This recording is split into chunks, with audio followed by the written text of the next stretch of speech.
Puji Tuhan. Saya sudah senang sekali. Nah, beberapa sesi, khususnya kemarin kita sudah menerima bahasan yang begitu komprehensif ya tentang kronologis peristiwa kedatangan Yesus kedua kali. Mulai dari pembukaan materai pertama yang merupakan tanda-tanda yang tidak bisa tidak harus terjadi sebelum Yesus datang kedua kali. Nah, saudara,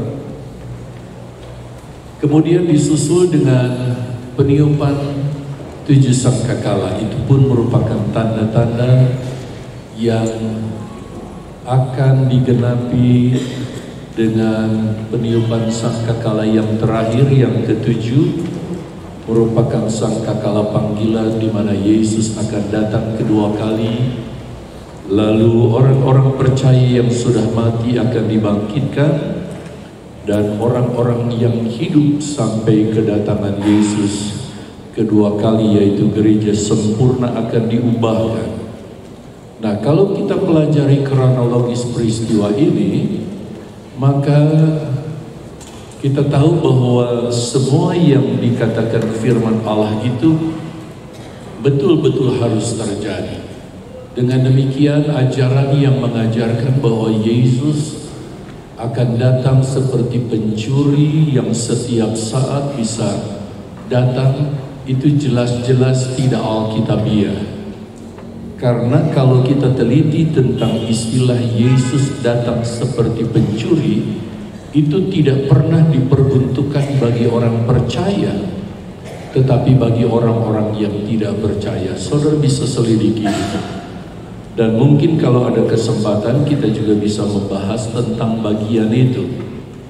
Nah, sengaja saya tidak masuk sesi sebelumnya karena saya mau melihat sejauh mana apa yang disampaikan oleh Pastor J.Z. kemarin. Nah, ada yang tidak disinggung walaupun kita sudah membahas sampai kepada bagian akhir dari eskatologi ini. Tetapi pagi hari ini saya ingin membahas tentang ini, saudara, pemisahan dan pemeteraian gereja sempurna.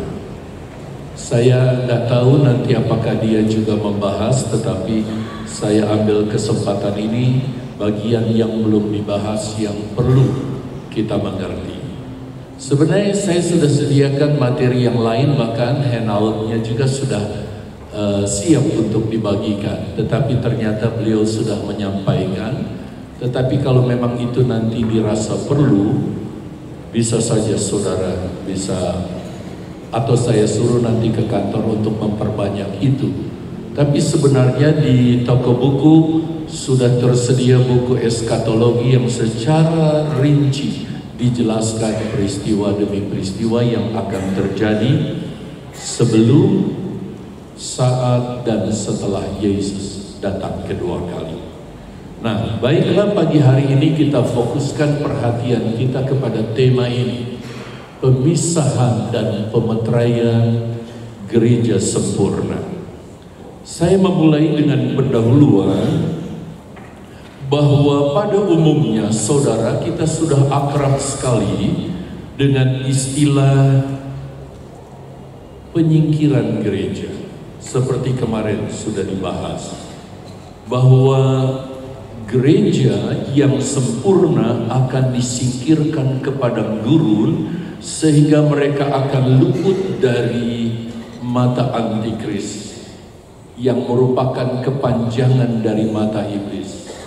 Kekuasaan antikris yang merupakan kepanjangan dari kuasa iblis. Sebab kita tahu di awal dari kitab Wahyu pasal 13, tepatnya di ayat yang kedua, setelah iblis dicampakkan ke bumi, maka iblis menyerahkan kekuasaannya, tahtanya, bahkan kekuatannya kepada antikris.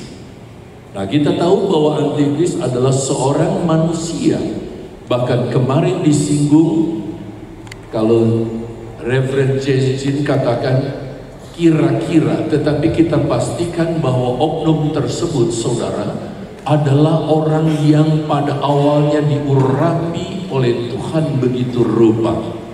Kemarin disinggung tentang jatuhnya satu bintang yang begitu besar, yang menyala-nyala seperti obor.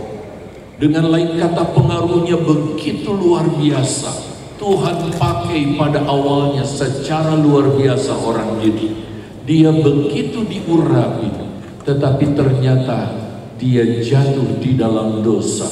Seperti digambarkan kejatuhan Ruben karena zina, kejatuhan Yudas dari 12 Ruben 12 bintang Yakub, Yudas salah satu dari 12 bintang atau rasul-rasul yang dipilih secara khusus oleh Yesus. Jatuh begitu rupa.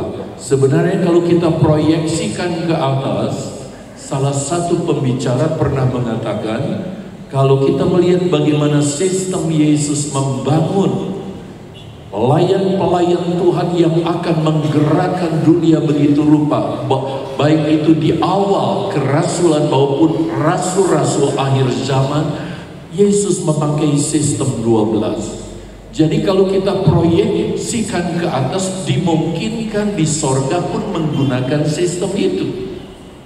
Dan ada salah satu dari maha malaikat yang jatuh, yang pada umumnya kita kenal, namanya Lucifer. Dia adalah malaikat yang posisinya begitu dekat dengan Yesus, tetapi jatuh. Nah, saudara yang dikasihi Tuhan, kita tahu bahwa semuanya digenapi pada waktu nanti bintang Absintus itu akan jatuh. Tetapi saudara yang dikasihi oleh Tuhan, kita perhatikan sekarang bagaimana saat gereja sempurna yang menjadi incaran dari iblis melalui tangan yang diandalkan, yaitu antikris, disasar begitu rupa. Tetapi kita lihat gereja sempurna disingkirkan. Jadi tentang penyingkiran gereja ini adalah sesuatu yang sudah sangat akrab. Khususnya orang GPDI sangat kental sekali dengan bahasan tentang penyingkiran gereja ini. Tapi kita lihat sejenak saja tentang kasus penyingkiran gereja ini. Kalau saudara lihat di dalam kitab Wahyu pasal yang ke-12, ini ayat yang sering kali kita angkat, saudara, tentang gereja yang sempurna. Kalau kita membaca tentang kemuliaannya, kemarin sudah dibahas, kemuliaan Bapa yang digambarkan seperti matahari. Dia berdiri di atas bulan, berbicara tentang Yesus, dan mahkota 12 bintang di atas kepalanya. Bagaimana urapan Roh Kudus yang sepenuhnya dialami gereja Tuhan. Lalu kita melihat, saudara, di ayat yang ke-6, perempuan itu lari ke padang gurun, di mana ia telah disediakan suatu tempat baginya oleh Allah, supaya ia dipelihara di situ 1260 hari lamanya. Jadi kita melihat ketika dia jadi sasaran antikris dan ingin diincar oleh antikris, dikatakan perempuan itu, yaitu gereja sempurna, lari dengan cara bagaimana? Sebab larinya ke padang gurun. Di dunia ini banyak sekali padang gurun, bukan? Kalau di Amerika ada padang gurun Nevada, di Australia bagian tengahnya hampir semuanya padang gurun, di Afrika ada gurun Sahara, di Asia ada gurun Gobi. Kalau salah satu padang gurun itu yang nanti akan dipakai oleh Allah, lalu kita yang ada di Indonesia dan kita masuk gereja sempurna, dikatakan di ayat yang ke-6 larinya cara bagaimana? Di ayat yang ke-14 dijelaskan di situ bagaimana kita cara lari. Dikatakan di ayat 14 kepada perempuan itu, perempuan yang dijelaskan di ayat 1 sampai 6, diberikan kedua sayap dari burung nasari yang besar, supaya ia terbang ke tempatnya di padang gurun, di mana ia dipelihara jauh dari tempat ular itu selama 1 masa dan 2 masa dan setengah masa. Jadi kita tahu bahwa cara gereja sempurna lari bukan lari dalam pengertian yang pada umumnya kita tahu, tetapi kepada perempuan itu diberi kedua sayap burung nasar yang besar. Itu sebabnya saudara, peristiwa dalam Wahyu pasal 1 ayat 6 ini itu identik dengan Wahyu 8 ayat 12 dan 13, yaitu saat peniupan sangkakala yang keempat. Jadi kita melihat saudara, dalam kitab Wahyu itu banyak peristiwa-peristiwa yang diulang, ditulis di dalam pasal dan ayat yang berbeda. Kalau kita pelajari eskatologi, maka kita akan mudah menempatkan di mana posisi ayat itu, sehingga kita tidak dibuat menjadi bingung karenanya. Itu sebabnya betapa pentingnya kita menguasai pelajaran yang namanya eskatologi ini, yang pada umumnya seringkali disebut dengan pelajaran tentang akhir zaman. Coba kita tengok sejenak ke Wahyu pasal yang ke-8. Saudara perhatikan ayat 12 dan ayat yang ke-14. Kalau kita lihat mulai dari 6, dijelaskan di sana keempat sangkakala yang pertama. Jadi inilah sangkakala keempat. Dikatakan lalu malaikat yang keempat meniup sangkakalanya, dan terpukullah 1/3 dari matahari dan 1/3 dari bulan dan 1/3 dari bintang-bintang. Kemarin dijelaskan. Jadi ada kegelapan yang dahsyat, kata Pastor Jason kemarin, sehingga 1/3 daripadanya menjadi gelap dan 1/3 dari siang hari tidak terang, dan demikian juga malam hari. Perhatikan ayat 13. Lalu aku melihat, aku mendengar seekor burung nasar, identik dengan Wahyu 12 ayat 14 tadi. Lalu apa katanya? Burung nasar tersebut terbang di tengah langit dan berkata dengan suara nyaring, celaka, celaka, celakalah mereka yang diam di atas bumi, oleh karena bunyi sangkakala ketiga malaikat lain yang masih akan meniup sangkakalanya. Jadi peristiwa dalam Wahyu 12 ayat 1 sampai 6 plus ayat yang ke-14 tadi, itu tidak lain adalah peristiwa peniupan sangkakala yang keempat, dan saat itulah gereja sempurna disingkirkan. Jadi berbicara tentang penyingkiran, kita sudah sangat akrab sekali, bukan? Tetapi ada istilah satu, yaitu pemisahan dan juga pemeteraian, yang saya merasa bahwa ini perlu dibahas dan perlu kita ketahui. Baik, ada satu hal lain juga yang perlu saudara perhatikan, adalah tentang pengangkatan orang percaya. Ini pada umumnya kita juga sudah mengerti. Pengangkatan orang-orang percaya. Kita tahu bahwa saat Yesus datang kedua kali setelah berakhir masa 3,5 tahun, ini harus benar-benar diperhatikan. Sebab pelajaran pre-tribulation maupun pelajaran mid-tribulation mengajarkan bahwa pengangkatan, kebangkitan dan pengubahan tubuh itu akan terjadi sebelum masa pemerintahan antikris atau faham mid tribulation, di tengah masa pemerintahan antikris. Sebab mereka membagi dua, 7 tahun itu 3,5 tahun pertama dan 3,5 tahun kedua. Tetapi saudara, yang benar bahwa waktu Yesus datang kali yang kedua adalah setelah berakhir masa 3,5 tahun pemerintahan antikris, di mana Yesus akan datang kedua kali. Referensi ayat yang menegaskan tentang hal ini kita juga harus tahu. Saudara bisa lihat itu di dalam di dalam Matius pasal 24. Coba kita lari ke sana sejenak. Matius pasal 24. Saudara perhatikan mulai ayat 29. Dan saudara bisa baca itu sampai ayat 31. Matius pasal 24 ayat yang ke-29 mulai. Dikatakan di sana apa saudara? Segera sesudah siksaan. Bukan sebelum siksaan. Yang dimaksud siksaan di sini adalah masa 3,5 tahun pemerintahan antikris yang kata mereka 7 tahun. Tapi kita firm ya saudara, 3,5 tahun.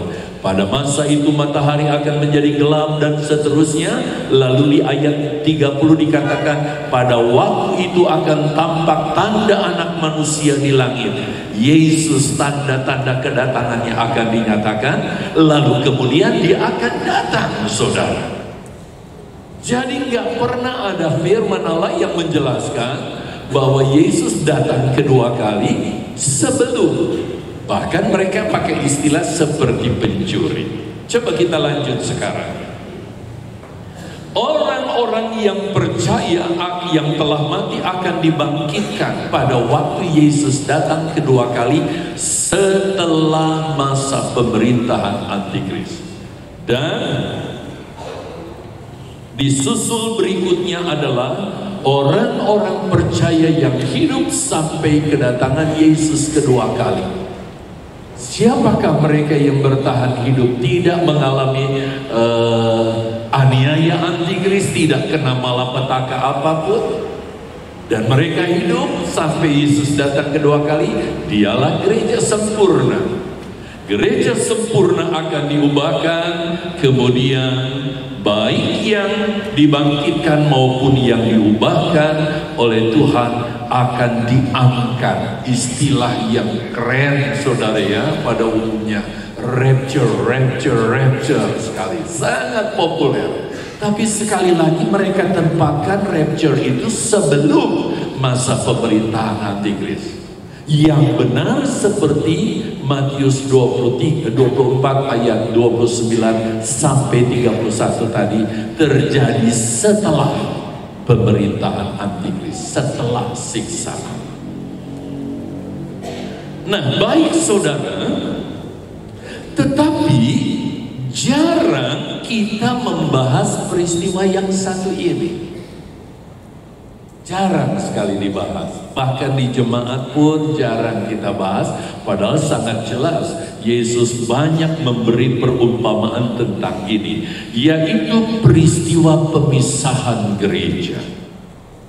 Pemisahan gereja. Jadi sangat populer dengan istilah penyingkiran, pengangkatan, sampai peristiwa pemisahan gereja ini kurang kita perhatikan. Nah saudara, berulang kali firman Tuhan menjelaskan kepada kita tentang peristiwa pemisahan. Antara lain yang kita bisa baca di dalam surat 1 Korintus 11 ayat 19. Supaya mantap ya, pagi-pagi hari ini kita baca bareng saja saudara. Bisa lihat saja langsung dari ayat ini. 2, 3. Sebab di antara kamu harus ada perpecahan, supaya nyata nanti siapakah di antara kamu yang tahan uji. Nah, kata perpecahan ini memang konotasinya agak negatif ya saudara. Saya juga nggak mengerti kenapa LAI dalam hal ini menerjemahkannya dengan istilah perpecahan. Sebab sekali lagi kata perpecahan istilahnya atau konotasinya negatif. Dan banyak orang saudara menjelaskan tentang ayat ini mengenai kata perpecahan dengan cara yang keliru karena mereka tidak melihat konteks ayat ini. Sehingga ada hamba Tuhan, untung bukan orang GPDI, dia katakan memang perpecahan itu juga baik. Dia angkat ayat ini. Dengan perpecahan gereja jadi berkembang, gereja jadi begitu banyak dan sebagainya. Padahal saudara yang ada adalah perpindahan jemaat kan. Dari akuarium Sanstasi yang satu pindah ke akuarium yang lain. Dipancing, diciduk dengan berbagai-bagai cara saudara.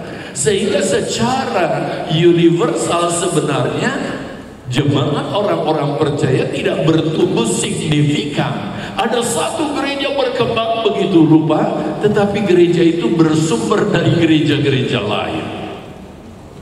Jadi kita nggak bisa mengartikan perpecahan ini untuk maksud seperti yang saya jelaskan tadi. Saudara yang dikasihi Tuhan, sedikit coba kita melihat tentang kasus jemaat di Korintus. Kalau saudara ya buka-bukalah sedikit ya surat 1 Korintus di pasal 2 pertama-tama hal yang dibahas bahkan di pasal yang pertama Paulus sudah membahas tentang perpecahan yang terjadi di jemaat Korintus. Saudara bisa lihat itu di pasal yang pertama mulai ayat yang ke-10, perpecahan dalam jemaat. Nah, kasusnya perpecahan dalam jemaat ini seperti apa? Saudara, kita tahu bahwa untuk melengkapi jemaat supaya jemaat saudara bertumbuh bahkan menjadi serupa dengan Yesus. Kalau kita baca juga di dalam Efesus pasal 4 ayat yang ke-11, bagaimana jemaat saudara harus terlibat dalam pelayanan. Itu sebabnya saudara, Tuhan menempatkan dalam gereja lokal 5 jawatan, bukan? Mulai dengan rasul, saya gampang memudahkan mengingat dengan jempol yang gede sendiri ini, yang keren saudara. Nabi, tukang tunjuk. Kalau Nabi khotbah, wow saudara, hati-hati. Dia enggak tedeng aling-aling, dia tunjuk dosa kesalahan. Pemberita Injil yang panjang sendiri ini, dia menjangkau jiwa-jiwa keluar. Gembala yang serba salah ini saudara. Sebab ada gerakan tangan kalau saudara buat begini yang semua bisa digerakkan ya. Jari tengah saudara ditekuk, lalu semuanya bisa bergerak, cuma jari manis yang gak bisa bergerak. Itulah gembala. Dan yang paling kecil guru. Tapi kalau khotbah dia dalam, lalu panjang saudara, menjangkau ke dalam. Nah, Tuhan tempatkan ini di gereja lokal supaya membangun jemaat. Nah, demikian pun terjadi di jemaat Korintus. Ada Paulus melayani, ada Kefas, ada Apolos, ada siapa suami istri itu? Aquila dan Priska, ada Timotius, dan ada banyak lain nama-nama yang disinggung. Tujuannya tidak lain saudara, untuk membangun jemaat supaya mereka menjadi serupa dengan Yesus. Tetapi ternyata jemaat ketika melihat karakteristik khotbah Paulus, karakteristik khotbah Petrus, karakteristik khotbahnya Apolos, pelayanannya Apolos, yang lain-lain, mereka mengidolakan dan mengkultuskan. Sehingga mereka mendikotomikan satu dengan yang lain. Saya nggak mau kalau Paulus yang khotbah, saya maunya Apolos. Kelompok Kefas berkata, karena saya adalah orang Yahudi. Dimungkinkan itu saudara ya. Orang-orang ini melihat kekentalan bagaimana prinsip-prinsip keyahudiannya ada di dalam Petrus. Mereka mengatakan, kami kelompok Petrus, kami gak mau dilayani dengan yang lain. Demikian juga Apolos saudara.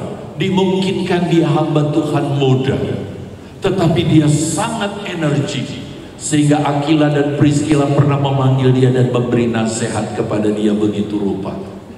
Karena ada hal-hal yang masih kurang di dalam dirinya yang harus dilengkapi. Dimungkinkan orang-orang muda menyukai mereka, sehingga mereka juga membentuk kelompok Apolos. Lalu ada kelompok-kelompok yang sok rohani. Oh, ini salah semua, kira-kira begitu. Bikin kelompok-kelompok. Lalu mereka membentuk kelompok sendiri, kelompok rohani, kelompok Kristus. Mereka gak sadar mereka sudah membuat kelompok sendiri. Maka minimal saudara jemaat itu terpecah menjadi 4 kelompok. Sangat menyedihkan sekali. Sehingga ketika kalau kita baca pasal yang kelima, ada kasus perzinahan di sana, lalu mereka menjadi sombong.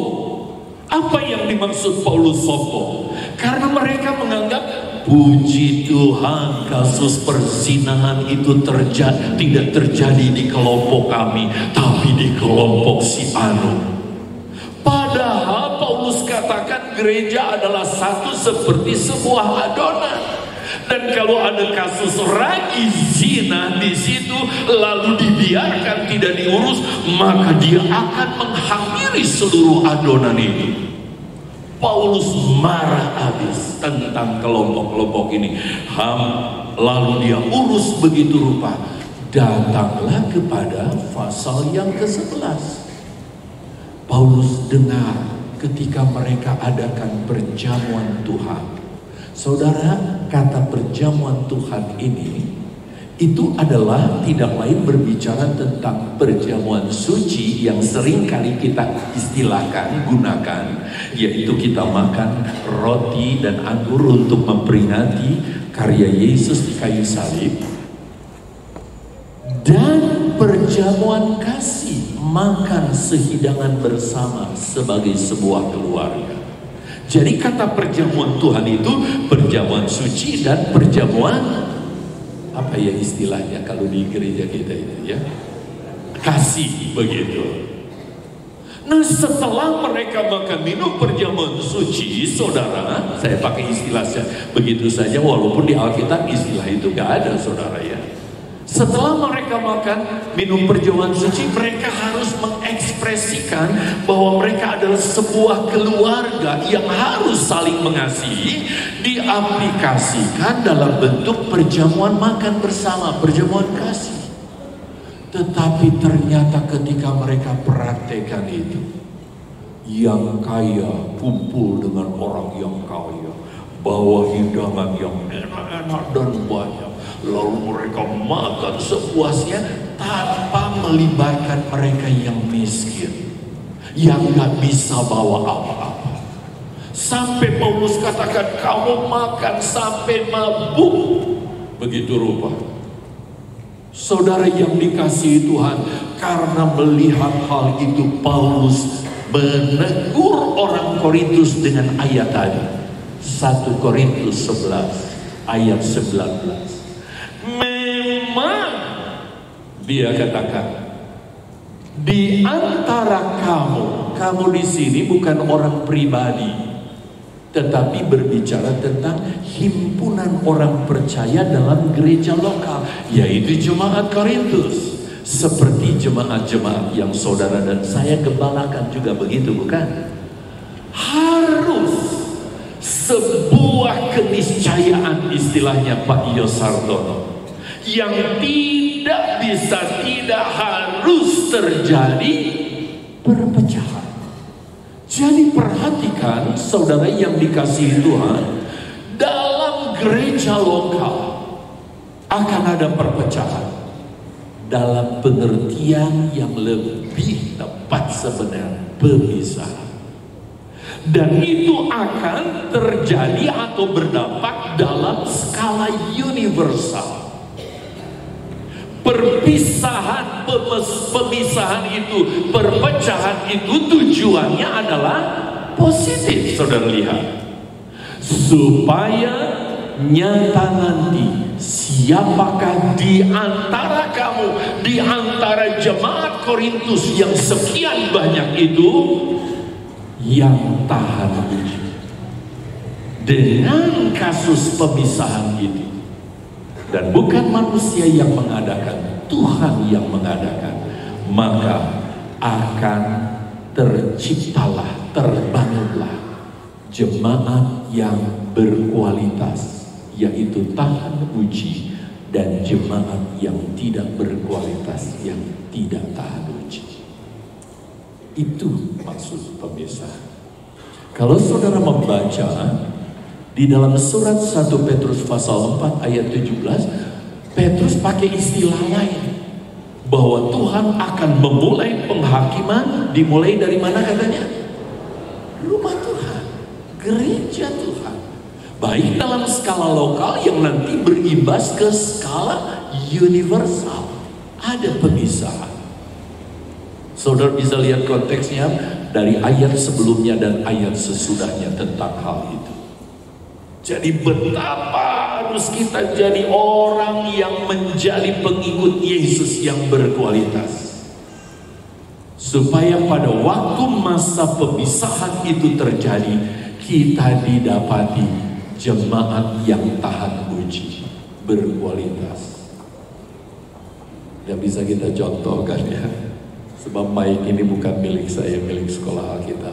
Katakanlah mic ini gak sengaja saya jatuhkan, berantakan, gak karu-karuan.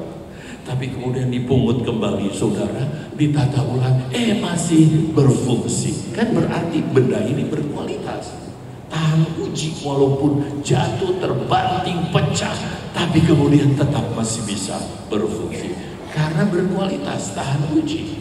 Demikian Tuhan akan mendapatkan gerejanya yang benar-benar berkualitas melalui proses pemisahan ini. Coba kita lanjut sekarang. Setelah meterai yang ke-6 dibuka, kita melihat, saudara, bagaimana kemarin Pastor Jason menjelaskan tidak langsung dilanjut dengan pembukaan meterai yang ke-7. Padahal meterai 1 sampai 6 dibuka secara beruntun, saudara, berkesinambungan. Selesai meterai pertama, langsung kedua, disusul ketiga, keempat, kelima, dan keenam. Tetapi setelah meterai yang ke-6 tidak dilanjut dengan pembukaan meterai yang ke-7. Kenapa? Karena saudara lihat di sana, sebelum meterai ke-7 yang dibuka, kita tahu kemarin dibahas, cuma kelihatan dia tidak terlalu lugas ya, bahwa itulah masa pernikahan gereja, di mana kita akan bebas katanya dari apa dosa, tabiat dosa. Jadi nggak ada lagi keinginan berbuat dosa, baik lihat, baik merasa, apapun tidak akan lagi ada itu di dalam diri kita, karena menjadi sempurna. Sebelum meterai 7 dibuka, terlebih dahulu kita lihat harus digenapi Wahyu pasal yang ke-7. Dan apakah Wahyu pasal yang ke-7 itu? Paling bagus kalau saudara pegang Alkitab seperti yang saya pegang ini. Saudara bisa melihat disposisi Wahyu pasal 7. Coba kita tengok sejenak Wahyu pasal 7 ini.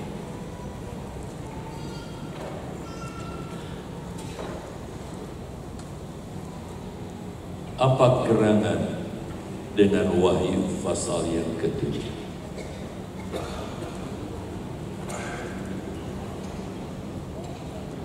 Saya mungkin sudah tulis di sini.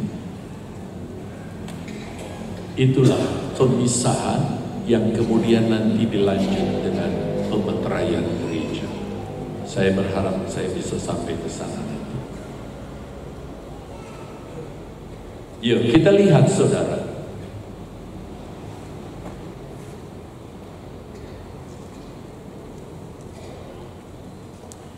Oke, ini saja dulu.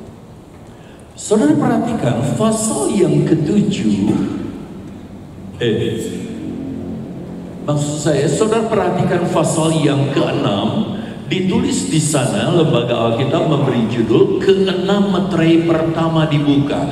Jadi 6 meterai itu dibuka secara beruntun saudara sampai ayat yang ke-17. Sedangkan meterai yang ke-7 saudara lihat di Alkitab itu ada di pasal yang ke-8.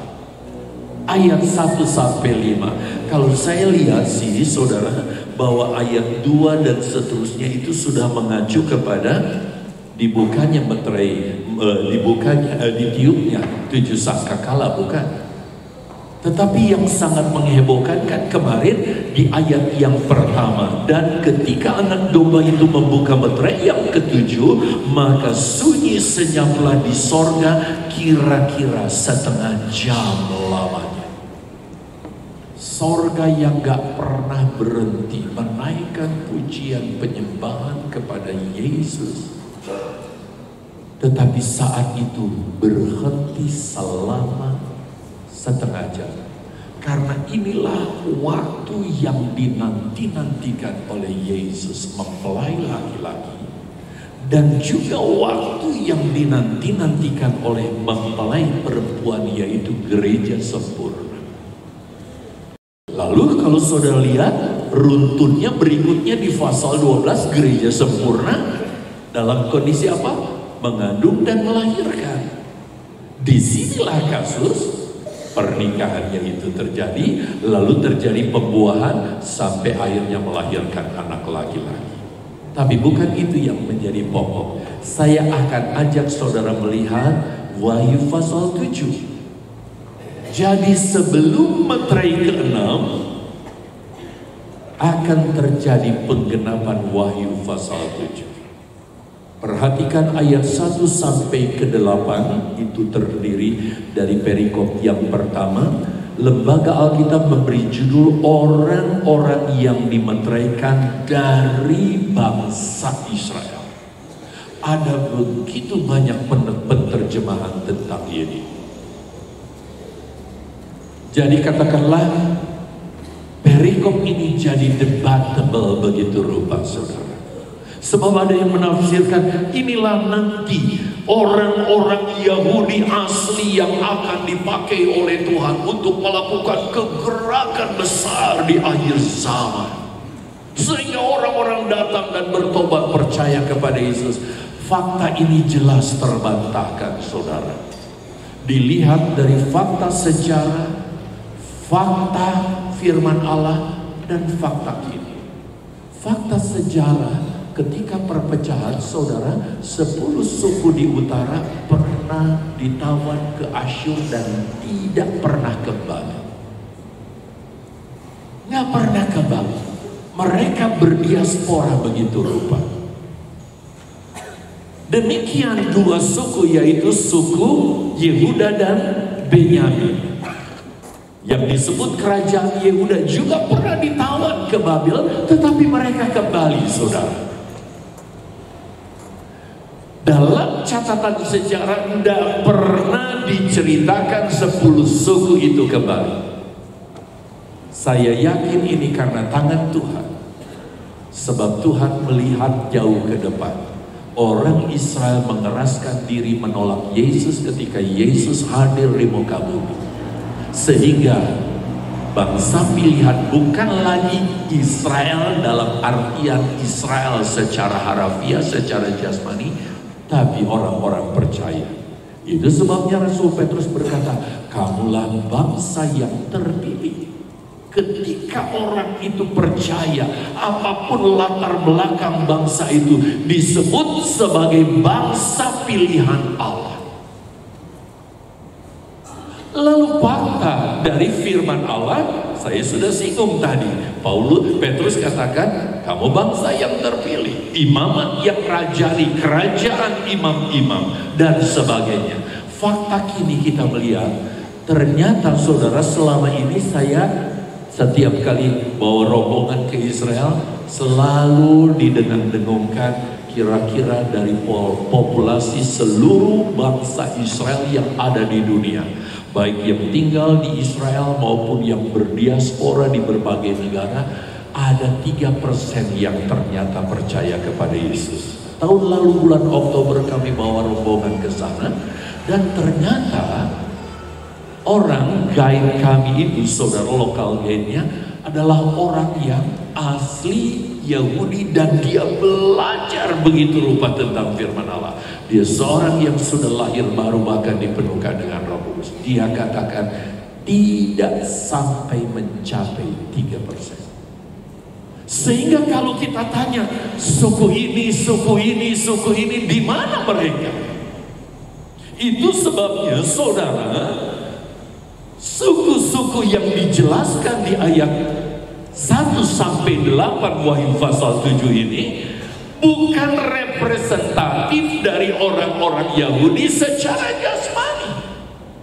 Bahkan kalau kita menyoroti bilangan 144.000, lalu kita saudara bandingkan dengan Wahyu pasal 14 ayat 1 sampai dengan 5, itu tidak lain mengacu kepada gereja sempurna yang diwakili oleh bagian yang spesifik dari gereja sempurna yang jumlahnya 144.000 orang itu. Di kelas seringkali saudara, saya istilahkan begini, kalau saya berdiri dengan istri saya, secara anatomi tubuh, secara umum gak ada beda. Mulai dari kepala, apa yang ada di kepala saudara, di wajah, ke bahu, ke tangan kiri kanan, ke bagian abdomen dan seterusnya ke kaki, gak ada bedanya. Tetapi ada bagian yang membedakan saya pria, dia wanita, adalah bagian yang spesifik. Dan itulah yang nanti akan ditempati oleh 144.000. Jadi kalau 144.000 itu adalah merupakan gereja yang sempurna, maka yang menempati organ lain, sel-sel tubuh gereja Tuhan yang sempurna, yang menempati organ lain juga sempurna seperti Wahyu 14 ayat 1 sampai 5. Kita tidak punya waktu untuk melihat, membahas itu lebih jauh. Jadi Wahyu 7 ayat 1 sampai 8, inilah gambaran gereja yang sempurna dipisahkan dengan perikop berikutnya. Saudara lihat perikop berikutnya ayat 9 sampai ayat 17. Lembaga Alkitab memberi judul di sana, orang banyak yang tak terhitung banyaknya. Nah, siapa orang banyak yang tak terhitung banyaknya itu? Yang mereka bisa sampai ke tahta Allah, dikenakan kepada mereka baju putih yang sedemikian, diberi kepada mereka saudara daun palem sebagai tanda kemenangan, dan mereka bersuka cita memuji Tuhan di tahta Yesus, di hadapan tahta Tuhan. Yang kita tahu bahwa oknumnya wujudnya bisa dilihat di dalam pribadi Tuhan Yesus Kristus tentunya. Siapa mereka? Mereka bisa lolos ke situ karena mereka mengalami pengalaman yang sangat menderita. Saudara lihat ayat 14. Di ayat yang ke-14 dikatakan di sana, maka kataku, enaknya di ayat 13 dulu ya saudara, supaya nyambung gitu. Dan seorang dari antara tua-tua itu berkata kepadaku, siapakah mereka yang memakai jubah putih dan dari manakah mereka datang? Maka kataku, kata Yohanes kepadanya, kepada orang yang menanyakan, tua-tua yang menanyakan, Tuanku, Tuhan mengetahuinya. Lalu ia berkata kepadaku, mereka itu adalah siapa saudara? Orang-orang yang keluar dari kesusahan yang besar, dan mereka telah mencuci jubah mereka dan membuatnya putih di dalam darah anak domba. Jadi mereka bisa ada di tahta Yesus melewati sebuah perjuangan yang maha hebat, maha dahsyat, yaitu lewat kesusahan yang besar. Jadi himpunan orang yang tak terhitung banyaknya di sini tidak lain adalah gereja yang tidak sempurna. Jadi ada pemisahan antara gereja yang sempurna dan gereja yang tidak sempurna. Inilah yang Paulus katakan. Memang harus terjadi. Jadi Paulus tidak bisa menafikan. Harus ada perpisahan di dalam jemaat gereja lokal. Gereja yang kami layani, gereja yang Bapak Ibu Saudara layani, juga satu waktu akan ada pemisahan. Mana yang sempurna, mana yang tidak, itu bergantung bagaimana pengiringan dan pelayanan mereka kepada Yesus. Baiklah, kita lanjutkan, saudara. Sebab itu mari kita bahas sekarang bagian ini. Disposisi ayat di bawah ini, jadi saya sudah jelaskan tadi. Sengaja saya jelaskan dulu, saudara. Menjelaskan tentang pembukaan meterai yang ke-1 sampai 6 yang dibuka secara berturut-turut. Setelah dibuka meterai ke-6, tidak dilanjut dengan pembukaan meterai ke-7, yaitu Wahyu 8 ayat 1 sampai 5. Tetapi ada peristiwa Wahyu 7 yang terdiri dari 2 perikop. Nah, perikop inilah yang saya jelaskan tadi. Orang-orang yang dimeteraikan Allah, gereja sempurna, akan alami pemeteraian. Untuk apa pemeteraian? Nanti kita akan bahas di berikut. Dan Wahyu 7 ayat 9 sampai 17, orang-orang yang tak terhitung banyak, mereka adalah orang-orang yang keluar dari kesusahan besar. Mereka diselamatkan tapi lewat perjuangan yang sangat mengerikan. Digunakan istilah kesusahan besar. Sebab itu saya ajak saudara sekarang melihat kronologis peristiwa akhir zaman itu meliputi apa saja. Yuk kita perhatikan.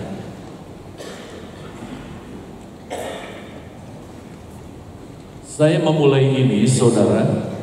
Kalau kita buat garis horizontal, pada umumnya kita sudah mengerti itu menunjukkan tentang rentang waktu, bukan? Tapi saya buat putus di sini, saudara, dengan tanda ini. Dengan tanda ini untuk menandakan bahwa ada jarak yang jauh, jarak yang panjang. Ya, karena medianya pendek, saudara, sedikit, ya, kecil, jadi kita tidak bisa menggambar urutan kejadian peristiwa akhir zaman secara presisi begitu untuk menjelaskan tentang waktu. Nah, kalau saya tempatkan di sini salib, saudara, lalu nanti saya tempatkan di sini adalah awal pemerintahan antikris. Di sini saat kedatangan Yesus kedua kali. Kita yakin masa antikris itu bukan 7 tahun tapi 3,5 tahun. Maka akan terjadi, saudara, pembukaan meterai demi meterai. Saudara lihat ke sini, kenapa saya buat gambar ini? Tanda ini. Sekali lagi tanda ini untuk menyimpulkan bahwa antara meterai 1 dengan salib itu jaraknya jauh sekali.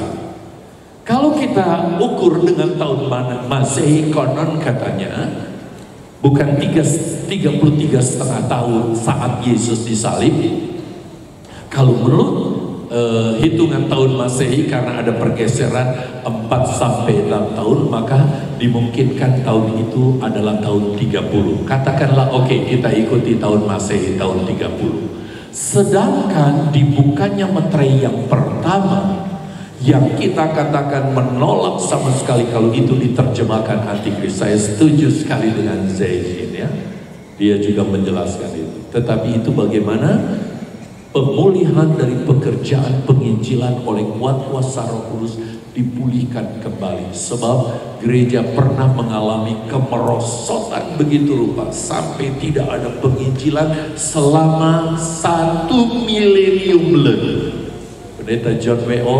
ketika mengawali di tempat ini, dia katakan kira-kira 1200 tahun penginjilan tidak pernah dilakukan lagi sampai muncullah tahun abad yang ke-6 agama Islam dan sebagainya. Lalu terjadi perang salib karena jemaat nggak boleh pegang Alkitab, hanya imam-imam saja. Bagaimana kemudian ritual gereja dipalsukan begitu rupa dengan aturan-aturan yang sama sekali tidak Alkitabiah, sehingga muncul 3 prinsip apa? Sola Gratia, Sola Scriptura, dan Sola Fide. Kita lanjut saja. Nah, berturut-turut dibuka saudara, meterai demi meterai. Sampai meterai yang ke-6 saudara, ini dibuka secara beruntun. Kita sudah mendengar penjabarannya kemarin seperti apa. Lalu saya gambarkan ini. Nah, inilah, jadi bukan begini ya kasusnya. Ini sebagai gambar, sebagai ikon saja saudara. Inilah saat pemisahan yang dilanjut dengan pemeteraian gereja. Kemudian disusul meterai yang ke-7, pernikahan gereja. Jadi saudara, yang akan mengalami meterai yang ke-7 hanyalah gereja yang sempurna yang sudah dimeteraikan itu. Gereja yang tidak sempurna, mereka akan ada di luar dan masuk ke dalam masa pemerintahan antikris selama 3,5 tahun, seperti yang dijelaskan dalam Wahyu pasal 7 ayat 14 tadi, bukan? Nah, setelah meterai yang ke-7 dibuka, disusul dengan peniupan sangkakala. Saudara perhatikan, dikatakan 4 sangkakala pertama. Jadi 3 sangkakala ditiup sebelum pemerintahan antikris, dan sangkakala keempat di awal sebelum antikris memerintah, seperti ayatnya yang sudah kita baca tadi. Dan inilah Wahyu 12 yang identik dengan Wahyu 8 ayat yang ke-12 dan 13 tadi. Jadi eskatologi akan menolong kita mengerti penempatan kitab Wahyu itu di mana. Kita tidak dibuatnya menjadi bingung, tapi kita bisa memposisikan secara presisi dalam hal ini. Nah, ketika gereja sempurna ini yang digambarkan sebagai burung nasar yang besar terbang di udara untuk menyingkir kepada gurun, mereka meneriakkan 3 seruan celaka. Inilah celaka yang pertama, celaka yang kedua, celaka yang ketiga. Kalau saudara membaca di akhir Wahyu pasal 11, saudara dapat penjelasan di situ bahwa sangkakala yang ke-6 itu adalah celaka yang ke-6, celaka yang kedua. Nah, sesudah sangkakala yang ke-7 ditiup, sangkakala panggilan, maka Yesus akan datang, dan dia tidak langsung berjejak di bumi, tetapi dia akan datang dari sorga dan akan ada di angkasa. Lalu orang-orang percaya yang sudah mati dibangkitkan, orang-orang yang percaya sampai Yesus datang kedua kali, yaitu gereja sempurna, diubahkan.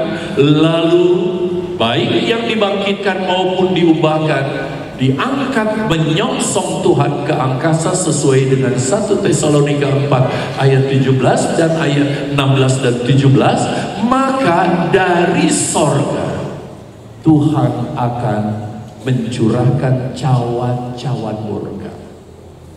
Kepada siapa? Kepada pengikut antikris. Orang-orang percaya yang tidak sempurna tidak akan terkenal lagi, karena mereka sudah ada di angkasa bersama-sama dengan Yesus. Cawan yang pertama akan curahkan, disusul cawan yang kedua. Sekali lagi ini malapetaka demi malapetaka yang mengerikan. Tapi mereka tidak bertobat. Kenapa mereka tidak bertobat? Karena Roh Kudus dan firman Allah sudah tidak ada lagi. Itu sebabnya sebenarnya saudara, imbas dari materai yang pertama, pekerjaan pemberitaan Injil yang diurapi Roh Kudus itu harusnya gambarnya saudara tidak sampai di sini, tapi hanya sampai di sini, di awal pemerintahan Antikris. Kecuali orang-orang Israel yang masih diberi kemurahan sesuai dengan Roma pasal yang ke berapa? 8 ya. Tuhan beri kemurahan. Elia, Musa dan Elia diturunkan di sana. Nah, tapi kemarin kita lihat panahnya sampai tembus di saat kedatangan Tuhan kedua kali. Seharusnya materai yang pertama, kuda itu bergerak hanya sampai di awal pemerintahan Antikris. Susul sangkakala cawan murka keempat, kelima, dan keenam. Perhatikan saudara. Kalau saudara lihat rincian ayat demi ayat dalam Wahyu pasal yang ke-16, menjelaskan tentang Harmagedon itu terjadi setelah dicurahkannya cawan murka yang ke-6. Jadi kalau saudara membaca Wahyu 16 ayat yang ke-15, lihat aku datang seperti pencuri, Yesus ucapkan itu bukan buat orang percaya, tetapi buat pengikut Antikris, sebab Yesus akan berjejak di bumi dan melakukan perang, memerangi Antikris, nabi palsu, iblis dan seluruh pengikutnya. Itulah teriakan Yesus, lihat aku datang seperti pencuri. Tapi tetangga kita sebelah saudara, dia asal comot, dia pindahkan Yesus datang seperti pencuri itu di sini. Yesus datang secara diam-diam, yang gak proporsional saudara. Jadi betapa pentingnya. Dan saya sedih juga kalau lihat di WA ada rekan-rekan yang bilang rapture, rapture, rapture. Dia percaya rapture itu di sini karena hanya mengikuti sekilas saja. Buat kita rapture itu di sini setelah Yesus turun di angkasa. Baik, kita lanjut saudara ya. Nah, sesudah perang Harmagedon saudara, maka barulah Yesus akan mencurahkan cawan murka ke-7. Inilah cawan murka penuntasan. Sehingga tidak ada seorang pun yang bisa lolos dari hukuman Allah. Itu sebabnya setelah cawan murka ke-7 dicurahkan, maka ada suara yang berkata, sudah selesai. Apa artinya sudah selesai? Saudara lihat di sini, ketika Yesus mati, dia berkata sudah selesai. Keselamatan itu Yesus sediakan secara gratis. Tapi rentang waktu sekian banyak saudara, orang tolak Yesus, sebaliknya ikut Antikris. Maka Yesus mengakhiri dengan hukuman bagi orang-orang dunia dengan kata sudah selesai. Penghukuman selesai. Semua lawan-lawan Yesus dikalahkan. Hanya satu yang tidak mati saudara, masih ditahan, yaitu iblis. Karena saat itulah iblis dicampakkan dari sorga dan dipenjarakan dalam jurang maut selama 1000 tahun, di mana kita nanti akan berkerajaan 1000 tahun. Sebenarnya saudara, ketika di angkasa, wah cepat sekali ya waktunya saudara, udah 8:12 nih. Ketika di angkasa, selain hanya pencurahan cawan murka saudara, tetapi di sana juga ada warning. Paulus menggunakan istilah pengadilan. Itu yang seringkali kita membuat kadang-kadang bingung. Wah, masa sih kita yang sudah di angkasa diadili lagi? Sebenarnya bukan. Itulah pemberian pahala. Keselamatan kita terima secara gratis. Gratis. Tetapi untuk kita menerima mahkota kemuliaan, itu dituntut pelayanan kita yang berkualitas. Segelas air sejuk yang disajikan karena dia muridku, kata Yesus, dia tidak akan pernah kehilangan pahalanya. Jadi siapapun jemaat, janda miskin yang gak punya apa-apa pun, kalau dia hanya bisa menyajikan segelas air karena itu yang dimiliki, Yesus akan beri pahala. Apalagi seperti saudara yang bertahun-tahun di ladang Tuhan, bercucuran air mata, nanti kita akan dapat pahala nih. Sehingga ketika kita turun ke bumi, maka kita akan memerintah sesuai dengan kapasitas kemuliaan yang kita terima. Bukan? Paulus menggambarkan ada kemuliaan matahari, kemuliaan bulan, kemuliaan bintang. Bintang yang satu berbeda katanya dengan bintang yang lain. Kira-kira di sini kemuliaan apa? Layani Tuhan dengan sungguh-sungguh. Ada pahala, ada kemuliaan yang Dia sediakan.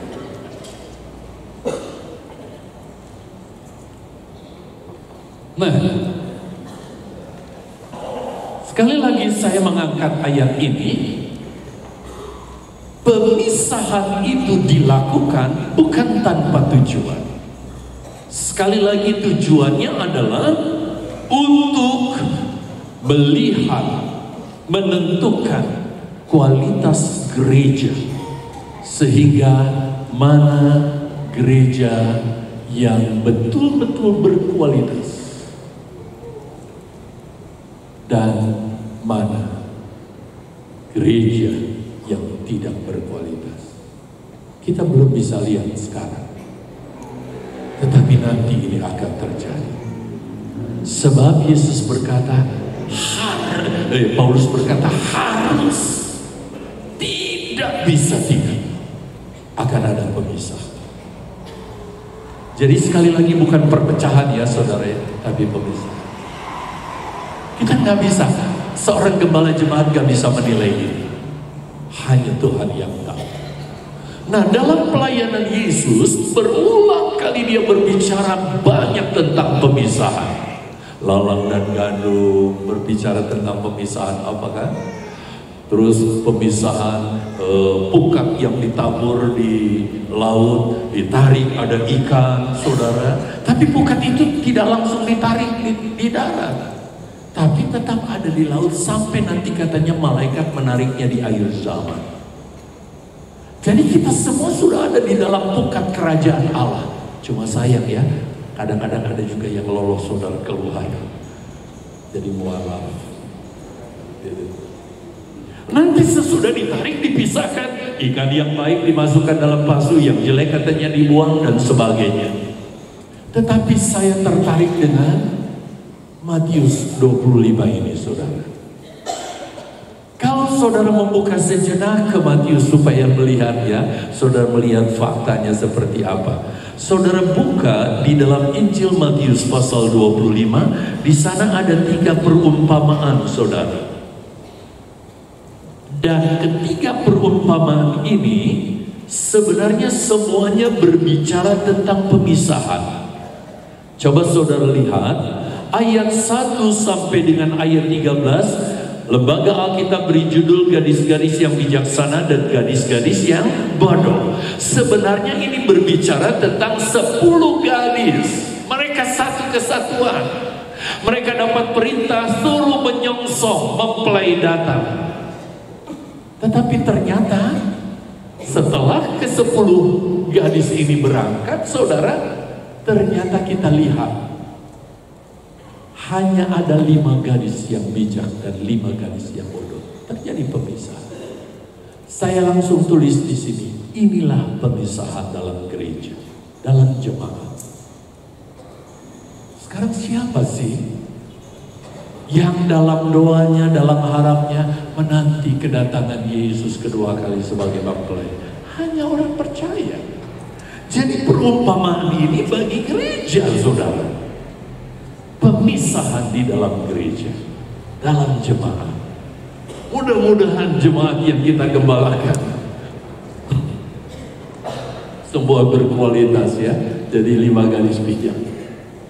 Kalau saudara lihat perumpamaan yang kedua dalam Matius 25 ayat 14 sampai dengan ayat yang ke-30, di sana di lembaga Alkitab menulis saudara, judulnya perumpamaan tentang talenta. Sebenarnya berbicara tentang pemisahan, dan ini juga berbicara tentang pemisahan di dalam gereja. Bahwa di mata Tuhan bukan hanya hamba-hamba Tuhan yang full timer, yang disebut sebagai pelayan Tuhan, hamba Tuhan, tapi seluruh jemaat.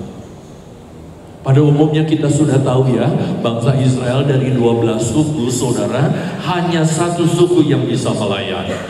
11 suku disebut awam saudara, mereka nggak bisa melayani, hanya membawa persembahan.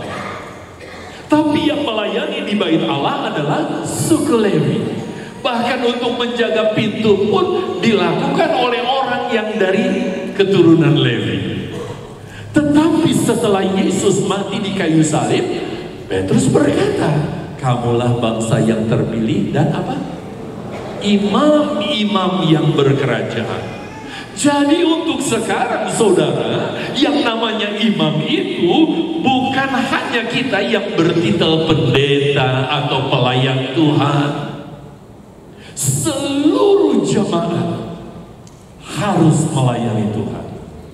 Saya sedang mendrill jemaat yang Tuhan percayakan untuk digembalakan, untuk terlibat dalam pelayanan, supaya jangan ada jemaat yang jadi penonton dalam gereja. Mereka datang hari Minggu cuma melihat siapa sih yang pimpin pujian, siapa sih yang singer, siapa pemain musik, lalu yang khotbahnya siapa. Cuma begini aja. Dia pulang sesudah kolektif persepuluhan, minggu depan datang lagi, nonton lagi. Dan biasanya kritik itu justru datang dari penonton.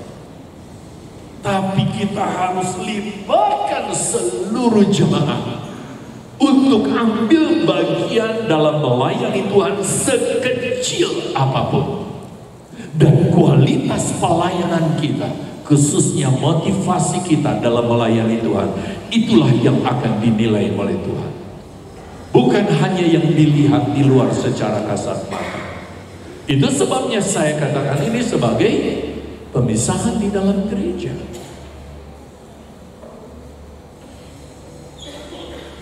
Dan yang ketiga ini, pemisahan domba dan kambing. Nah inilah pemisahan di dalam dunia. Yaitu pemisahan antara orang yang percaya kepada Yesus dan tidak percaya kepada Yesus. Sehingga sebenarnya Matius pasal 25 ini merupakan satu kesatuan yang utuh, saudara. Ya, nggak salah sih kita membahas secara parsial, nggak salah. Tapi jangan sampai kehilangan konteks. Apalagi sampai kita membahas pasal ini, saudara, seolah-olah kita akan masuk ke dalam kerajaan kalau kita berbuat baik. Kalau itu konsepnya gawat kan? Konsep keselamatan Kristen sama orang di luar Kristen sama nanti. Mudah-mudahan kita bisa jelaskan sedikit saja, ya. Yuk kita lihat. Saya akan mulai dari sini dulu aja. Perumpamaan yang terakhir. Pemisahan orang percaya dan tidak percaya. Nah, saudara, walaupun manusia, kalau kita melihat dari berbagai-bagai latar belakang mereka, yaitu dari suku, bangsa, bahasa, golongan, strata sosial, dan sebagainya, manusia terdiri dari begitu banyak golongan. Bahkan warna kulit kalau tidak salah ada 5 ya. Putih, hitam, merah itu orang Indian katanya. Terus kuning, ras Mongoloid. Lalu apa ini? Sawo matang. Asal jangan sawo busuk, saudara ya. Sawo matang. Belum lagi lagi dari hal-hal yang lain. Berbeda-beda banyak saudara. Tetapi perhatikan, di hadapan Yesus manusia hanya terbagi dalam dua kelompok manusia. Yaitu yang pertama, kawanan domba. Siapakah mereka? Orang-orang yang percaya kepada Yesus, yaitu orang-orang yang telah ditebus oleh darah anak domba Allah. Darah domba Allah itu dia terima di dalam dirinya, sehingga DNA Tuhan Yesus Kristus seharusnya menjadi DNA kita, seperti DNA papa mama kita turun kepada kita. Maka demikianlah DNA Tuhan Yesus Kristus ada di dalam diri kita. Nah, kita sedang bergerak ke sana katanya kan, begitu. Jadi sifat karakter Kristus itu harus betul-betul nyata di dalam diri kita. Kapan ini terjadi? Ini terjadi sejak Yesus disalibkan. Jadi pemisahan ini sudah terjadi sejak Yesus disalibkan. Yang percaya itulah domba-domba gembala Yesus. Yang tidak percaya itulah domba-domba yang lain yang belum Yesus gembalakan. Saudara, latar belakang orang yang bukan hanya kambing, serigala, macan pun, kalau dia menerima DNA Kristus, dia diubah menjadi seperti anak domba Allah. Amin. Kawanan kambing gambaran dari orang-orang yang tidak percaya. Mereka tidak percaya karena menolak pekerjaan Kristus di kayu salib, menolak penebusan darah Yesus, sehingga DNA Kristus itu tidak ada di dalam dirinya, di dalam diri orang tersebut. Cepat sedikit saudara, tinggal 5 menit lagi. Menarik sekali, domba diundang masuk ke dalam kerajaan. Kita nggak punya waktu untuk membacanya, sebenarnya bagus sekali untuk dibaca. Diundang masuk ke dalam kerajaan. Sedangkan kambing jelas-jelas dibuang ke dalam api. Dalam ayat 46 disebut siksa kekal, yang tidak lain ini berbicara tentang neraka. Sebuah kengerian kalau ini terjadi, sampai terus terjadi. Orang menolak Kristus, darahnya yang menjadikan kita kawanan domba, bahkan disebut anak-anak Allah. Tetapi saudara perhatikan, sebenarnya saya yakin saudara sudah tahu semuanya.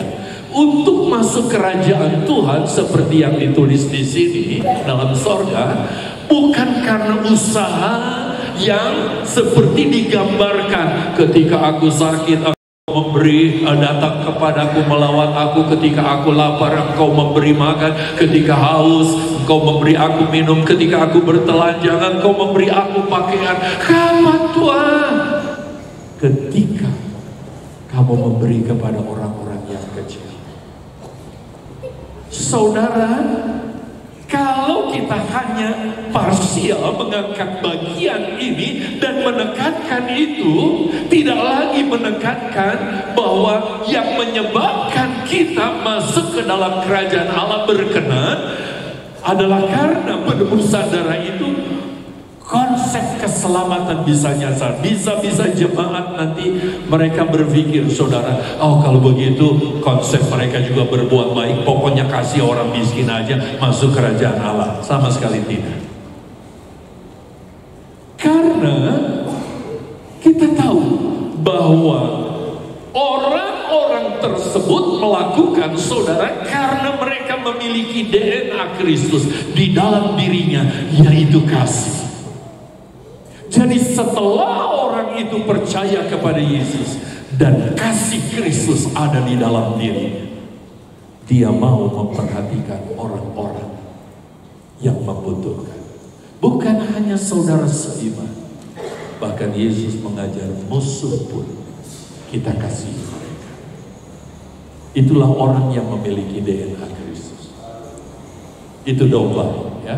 Jadi bukan semata-mata mereka berbuat baik, saudara. Apalagi di sekolah Alkitab mereka baru melayani sebagai pemula, perlu penjelasan yang detail tentang ini. Inilah yang saya sudah jelaskan kepada saudara tadi. Menerima tebusan korban darah, kita bisa lakukan yang baik karena ada kasih Kristus di dalam diri kita. Itu yang mendorong kita, itu yang membuat kita bisa melakukan seperti yang Yesus inginkan. Kawanan domba melakukan perbuatan baik kepada orang yang membutuhkan, tetapi kawanan domba masuk ke dalam kerajaan sorga atau diselamatkan bukan karena usaha dan perbuatan baik yang mereka lakukan, tetapi saudara, mereka adalah kawanan domba, yaitu orang-orang yang telah ditebus oleh darah anak domba Allah. Itulah kasih Kristus itu yang membuat kita berbuat baik. Dan berbuat baik itu bukanlah yang menyelamatkan kita, tetapi darah Kristus yang menyelamatkan. Cuma sekali lagi karakteristik Kristus itu harus terlihat oleh kawanan domba.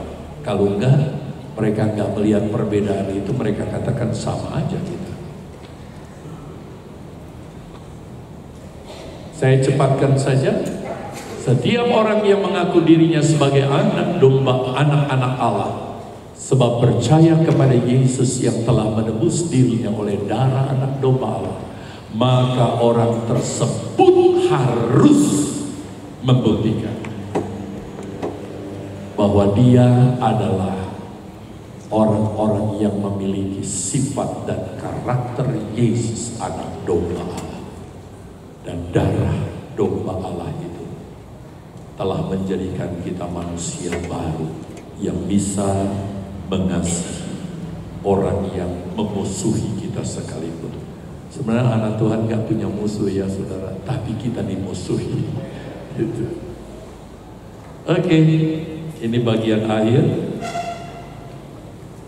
Pemisahan gereja, perumpamaan 10 gadis, perumpamaan 10 gadis, gambaran dari orang percaya menantikan kedatangan Tuhan. Nah saudara, 5 gadis bijak menggambarkan orang percaya yang berkualitas dilihat dari pengiringan dan kepatuhan terhadap firman Allah. Matius pasal 7 ayat 24 dan 25. 5 gadis bodoh menggambarkan orang percaya tapi tidak berkualitas dilihat dari pengiringan dan kepatuhan terhadap firman Allah. Matius 7 ayat 26-27. Dia mengerti keselamatan di dalam Yesus. Dia sudah terima Yesus, tetapi hanya tahu, tetapi tidak melakukan. Saya ingin segera ke sini. Ini yang disebut kualitas. Kita nggak punya kesempatan, saudara, untuk membaca 1 Petrus pasal 1 ayat 5 sampai 8. Tapi kira-kira begini Petrus katakan, hendaklah kamu menambahkan kepada imanmu kebajikan. Saya sudah tampilkan duluan ya. Setelah kita beriman, kita praktekkan saudara iman kita dengan melakukan kebajikan. Sehingga ada pepatah, orang Kristen lakukan kebajikan bukan karena ingin diselamatkan, tapi membuktikan bahwa dia sudah diselamatkan. Itu kita sebabnya tempatkan di sini. Perintah apa yang dianjurkan Petrus ini. Setelah kebajikan kita menambahkan pengetahuan. Nanti kita melihat saudara sejauh mana pentingnya pengetahuan, penguasaan diri, ketekunan, kesalehan, kasih filia, yaitu kasih akan saudara seiman, sampai kasih agama saudara. Nah, di mana posisi Yesus dan di mana posisi kita? Perhatikan. Posisi Yesus di sini. Di mana kita harus bertumbuh ke arah Dia, menjadi sama seperti Dia. Dan kita ada di sini. Gereja sempurna harus dipenuhkan dengan Roh Kudus. Tetapi dipenuhkan dengan Roh Kudus di sini untuk apa? Dia hidup dalam pimpinan Roh Kudus. Sebab tidak mungkin kita bisa bergerak menjadi sama seperti Yesus kalau kita tidak menerapkan firman Allah yang oleh kekuatan Roh Kudus memampukan kita berjejak sampai kita menjadi sama seperti Dia. Setelah kebajikan dibuktikan, nggak boleh berhenti sampai di situ. Jadi dari sini juga kita bisa menyangkal aliran hyper grace kan katanya. Yang penting udah selamat katanya begitu. Kita harus bertumbuh menjadi pengetahuan. Jelas di sini pengetahuan firman Allah. Sebab Paulus katakan dalam Efesus 4 ayat 14, jangan kamu kanak-kanak katanya seperti obang-abikan angin pengajaran digoyahkan begitu rupa. Tapi kita harus bergerak ke arah Yesus. Jadi betapa kita melihat sekarang dengan terbukanya medsos, saudara, kita bisa berakses dengan siapa saja. Aduh, kalau kita betul-betul gak kuat di dalam pengertian firman Allah, bisa tergoyahkan. Itulah sebabnya motivasi kenapa KSP ini diadakan. Tujuannya untuk seperti ini. Penguasaan diri. Kalau buah-buah roh kita lihat susunannya, saudara, penguasaan diri adalah paling dasar kan? Ketekunan, kesalehan, sampai kita menjadi sama seperti Yesus. Gereja yang sempurna. Mungkin di sesi berikutnya ya kita akan membahas tentang ini, saudara. Ya, pemisahan ini. Lihat, dunia bermacam-macam kelompok manusia, tetapi dengan kehadiran Yesus, saudara lihat, hanya terbagi dalam dua bagian, kawanan domba dan kawanan kambing. Kita ada di mana, saudara? Tapi jangan berpuas. Akan ada pemisahan juga di dalam gereja. Nah, kalau kita berhenti penjelasannya sampai di sini kan, inilah hyper grace itu. Sekali selamat sudah selamat. Yang penting percaya Yesus. Dia lupa, saudara, bahwa kawanan domba ini akan terjadi pemisahan. Inilah gambarnya. Oke, ini sudah ya. Inilah gambarnya.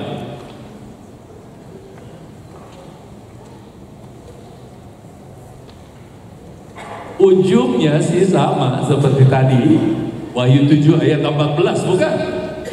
Ujungnya sama. Tapi kalau ada jalan yang gak sulit, kenapa kok kita pilih jalan yang susah, saudara? Cuma tentu dituntut kualitasnya seperti 5 garis bijak dan seperti hamba yang baik. Jadi tugas tanggung jawab kita sebagai gembala, saudara, bagaimana memberdayakan jemaat untuk terlibat dalam pelayanan. Sebab kalau kita lihat, ada yang dapat 5, ada yang dapat 2, ada yang dapat 1. Yang tidak mengembangkan talentanya di mana? 1. Oke deh, katakan 5 hamba-hamba Tuhan. Yang kedua, diaken, penatua, aktivis, wah mereka melayani Tuhan. Tapi banyak jemaat yang sebenarnya punya potensi, tapi mereka tidak kembangkan karena gembala tidak mendrill mereka begitu rupa untuk terlibat dalam pelayanan. Jadi kita juga punya tanggung jawab di sini, saudara ya. Sehingga Matius 25 ini kalau kita gambar secara utuh, saya skip aja ini. Nah, seperti ini gambarnya, saudara.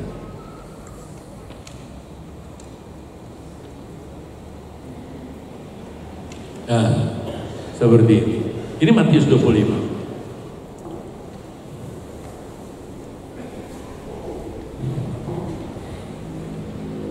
Nanti bagaimana pemeteraian itu, pemisahan itu, pemeteraian itu, sebenarnya sudah dekat sekali, cuma waktunya sudah habis. Tuhan Yesus memberkati. Mana Ibu Keti? Maju lagi Ibu Keti, ayo pimpin nyanyian, suruh kita berdoa. Pemain musiknya tolong dong, biar cuma satu lagu.